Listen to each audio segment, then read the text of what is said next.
Okay, for this video, what we're going to look at today is we're going to look at some stretches for low back pain. We tend to have a little bit of low back pain in this region down here.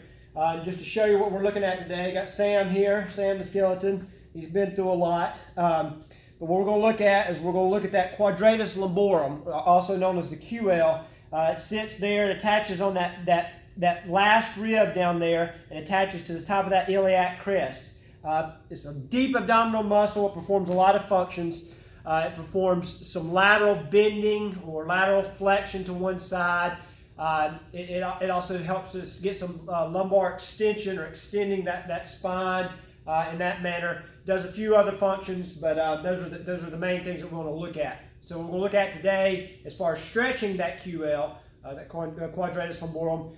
Both stretches will be on the floor. One is on our back, one is in a child's pose. So looking at the first one, for that Quadratus Lumborum or QL, we're going to go in that figure 4 stretch, so kind of figure 4 position, and then you're just going to drop the knee over, reaching high up over the shoulder here, and then pressing down with that top leg so we get a little stretch in that QL back here on this left-hand side. And again, we're going to hold 15 to 30 seconds like we normally do. We'll come up, switch that guy, we'll drop her over, pressing down, getting a good stretch in that QL back here again in that region that we tend to have a little bit of back pain from a lot of sitting, etc.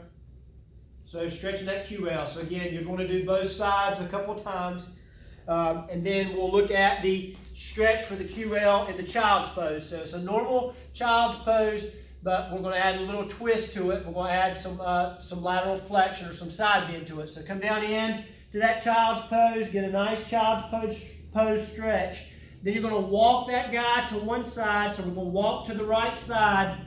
And we're going to stay in that child's pose. And I'm getting a stretch in that QL on the left-hand side as I'm coming to the right. I'm going to hold that guy for about 15 to 30 seconds. Coming back into that child's pose stretch. I'm going to walk it to the left. And you're going to hold for a nice little stretch in that QL on the right-hand side. So those are the two big stretches for that QL that we're doing this week. Check back. We're going to try to add some more to that so we can hopefully alleviate some of that back pain you might be experiencing.